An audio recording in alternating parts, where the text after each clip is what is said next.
So I just saw Thor Ragnarok, and I also saw Justice League. Now, I was going to make a review on both of them, but then I thought to myself, what if I made a video where I compare both movies and see which one is better? Because frankly, Thor Ragnarok is pretty overrated in my opinion, because there's just so many things wrong with Thor Ragnarok. And with Justice League, I mean, there are so many things wrong with Justice League, but I feel like the critics are being way too harsh on Justice League. Okay, now, I get it. You guys are probably going to think, ooh, you're a DC fanboy, because yours seem to be siding over with DC. No, just to clarify, I am not a DC fanboy, or a Marvel fanboy. I'm a Teenage Mutant Ninja Turtles fanboy, so Marvel and DC can go suck a dick. But yeah, so, without further ado, I decided to make this video. And, without further ado again, here we go. Thor Ragnarok versus Justice League. Which one is better? I don't know, they both suck. Let's go find out. Thor Ragnarok. Okay, so the basic premise of Thor Ragnarok is, well, simple.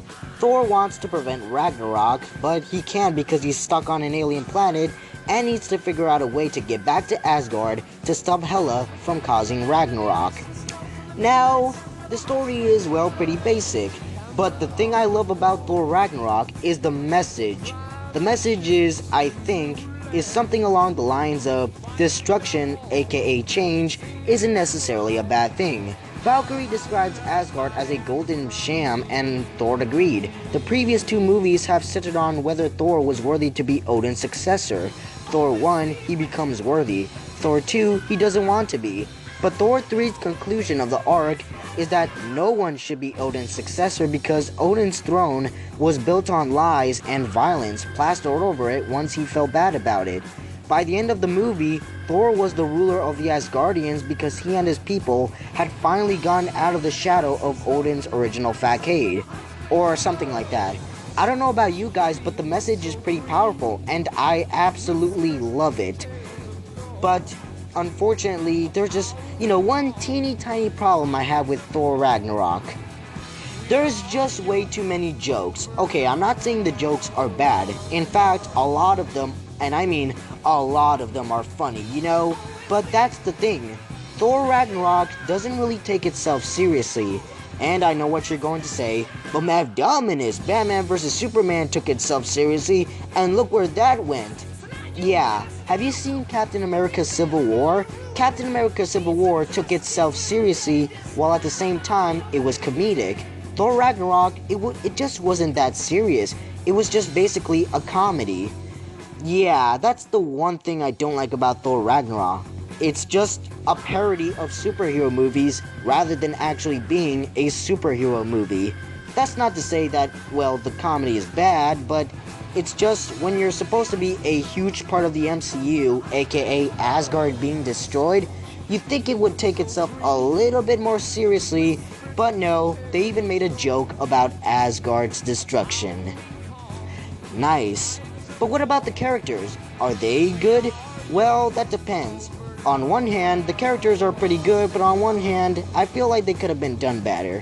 For example, while Thor's conclusion, aka the message, his story arc, was, well, concluded in a very satisfying way, even losing his eye, I felt like they could have done a little bit more with Thor, but what we got is what we got, and Thor was a pretty good character.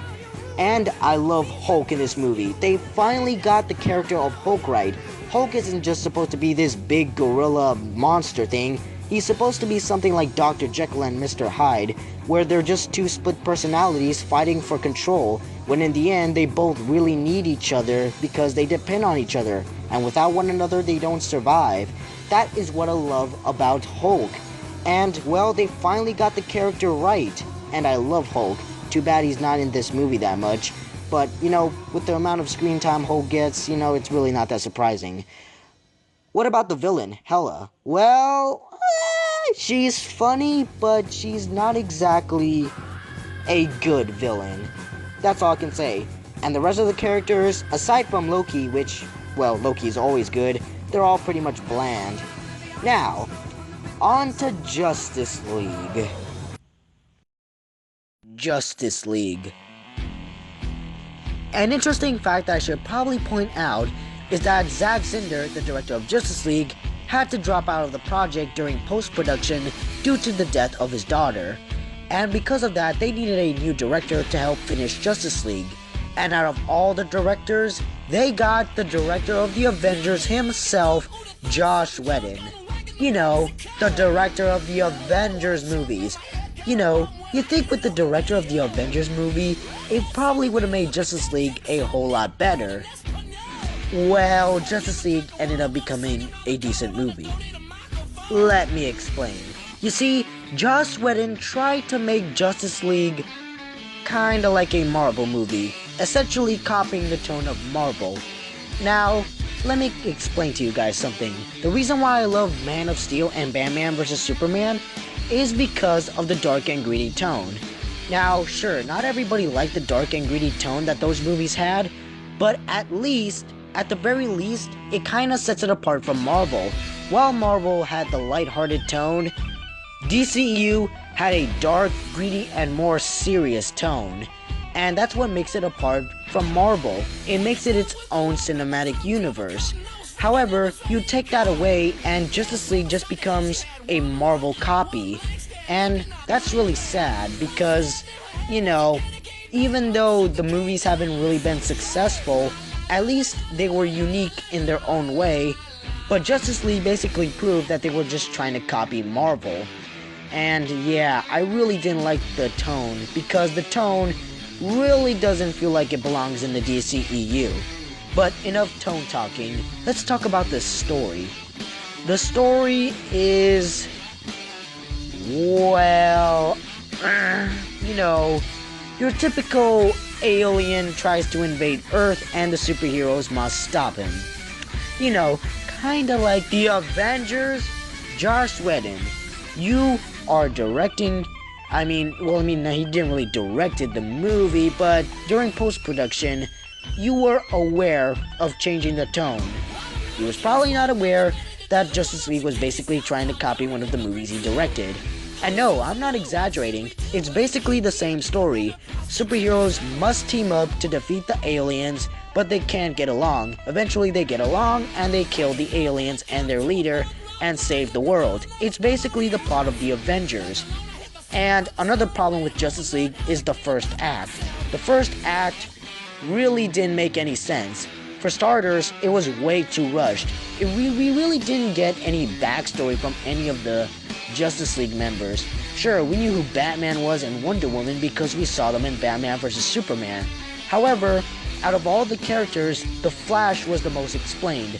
Aquaman, he was somewhat explained, but they really didn't go into deep with Aquaman. And Cyborg was mysterious. Like, we only got a few hints of his origins here and there.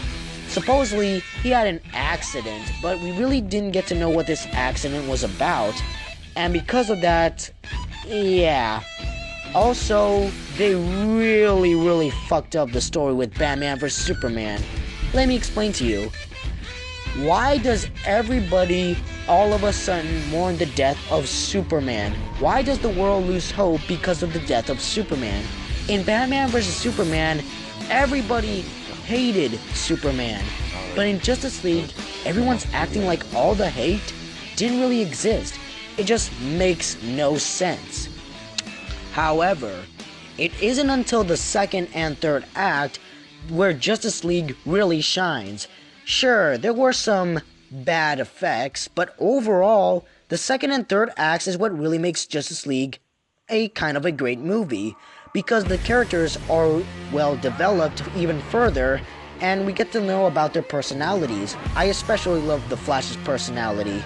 You know, we're talking about characters now, are we? So, you know what? Let's take a break from the story and talk about the characters. For starters, Ben Affleck as Batman. Well, we all know he's the best Batman, but I love the character he is in Justice League, especially his character arc. He basically wanted to kill Superman, but after finding out that Superman is human, he feels bad for trying to kill Superman. But hey, at least he redeems himself at the end of Justice League. I also love Wonder Woman in Justice League because, with Wonder Woman's own solo movie, we basically get an explanation of her character, and, well, she's really good in this movie. Also, she's hot. And another character I love is The Flash. And like I said, out of all the Justice League members that got introduced, Flash is the most explained. And I really gotta feel bad for the guy. And he's somewhat relatable because, he's the awkward teenager that really nobody talks to, but he has so much potential. Kinda like me in real life, so that kinda makes him relatable.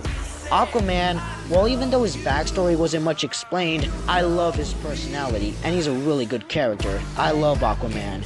Cyborg, well, he doesn't really have much of a personality, but he's okay. But Steppenwolf, the main villain, yeah, even though he's kind of a badass, he's not really explained much. Sure, we know his motivation, which is basically to impress Darkseid, but other than that, he's kind of bland. And Superman, well, Superman, he's okay in this movie. But now that I'm done talking about Justice League, let's get to the conclusion. Okay, so I nailed down my opinions on Thor Ragnarok and Justice League. Which one do I think is better? Well, that's an easy one. It's Justice League. Okay, I know you're all a little bit pissed, but hear me out, and don't call me a DC fanboy just because you don't respect my opinion. Okay, the reason why I think Justice League is better than Thor Ragnarok was, even though Thor Ragnarok was funny, Thor Ragnarok felt more like a comedy or a parody of superhero movies rather than an actual superhero movie. Sure, it had a powerful message, and Thor, Loki, and Hulk were pretty good characters, but the message was just overshadowed with the sheer amount of jokes, and plus, most of the characters were pretty bland. Even Valkyrie, I mean, sure, she had an interesting backstory, but yeah, she felt really bland. Also, Jeff Goldblum's character is also pretty bland, which is saying something because, he was Ian Malcolm in Jurassic Park. But yeah, overall, Thor Ragnarok felt more like a comedy rather than an actual MCU movie. So yeah, that's why I think Justice League is better. While Justice League did suffer from the first act, and the tone was, well, not that great for this kind of movie, the second and third acts really made Justice League enjoyable, and didn't crack a joke every once in a while. I mean, it did, but not to the extent of Thor Ragnarok's jokes. But basically, what I'm trying to say is that Justice League, while the first act was pretty bad, the rest of the movie was pretty enjoyable. And there weren't that many bland characters like in Thor Ragnarok. Sure, we had Steppenwolf, but Cyborg, Aquaman, The Flash, Batman, Wonder Woman, and even Superman himself were all developed by the end of the movie. Kinda like Thor in Thor Ragnarok, but then again, not much of the other characters were developed. But, hey, that's just my opinion. Oh, speaking of opinions, I know you guys are probably going to ask me, what do you think of, the CGI removal of Henry Cavill's mustache? Well, it's not that noticeable in my opinion. It wasn't until the end credit scene with, Superman and Flash did I really notice it. But other than that, it really wasn't that noticeable, at least in my opinion. But overall, in my opinion, Justice League is the winner. I give Justice League 8 stars, while Thor Ragnarok, I'll be nice and give it 6 stars. Anyways, I'll see you guys next time.